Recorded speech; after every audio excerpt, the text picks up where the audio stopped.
लाडक्या बहिणींच्या अर्जाची सरकारी यंत्रणेकडून काटेकोरपणे पडताळणी सुरू आहे आणि त्यामुळे लाभार्थ्यांची संख्या आणखीन घटणार आहे। दुसरीकडे फेब्रुवारीचा 8वा हप्ता आजपासून मिळायला सुरुवात होणार आहे।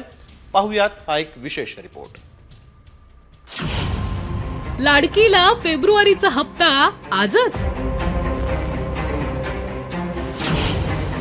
वित्त विभागाकडून 3490 कोटी वर्ग।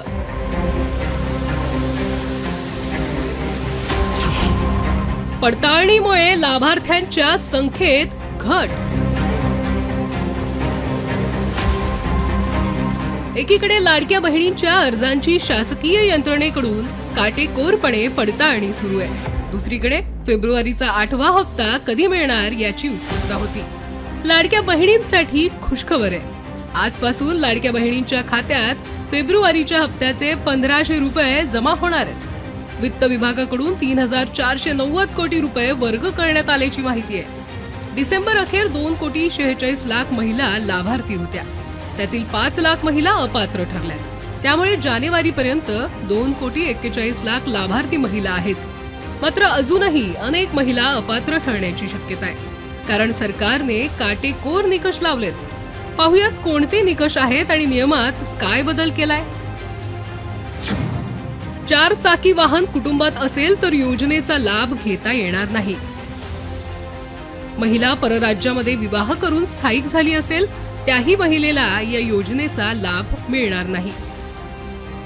लाडकी बहीण योजनेतील लाभार्थी महिलांना दरवर्षी जून महिन्यात बँकेत ई-केवायसी करून हयातीचा दाखलाही जोडावा लागणार आहे। दरवर्षी 1 जून ते 1 जुलै दरम्यान ई-केवायसी करावी लागणार आहे। अर्जात दिलेली नावं आणि पैसे जमा झालेल्या बँक खात्यावरील नावं यात तफावत आढळून आली आहे। अशा 16.5 लाख महिलांना लाभ मिळणार नाही। ज्या महिलांचे आधार कार्ड या योजनेशी लिंक नसेल त्यांनाही या योजनेतून बाद केलं जाणार आहे। नमो योजना किंवा दिव्यांग विभागातील योजनेचा लाभ घेत असलेल्या महिलांना एकत्रित 1500 रुपयांचा लाभ मिळेल, त्यापेक्षा अधिक पैसे मिळणार नाहीत। यासाठी प्रत्येक विभागातून माहिती घेण्याचं काम सुरू आहे।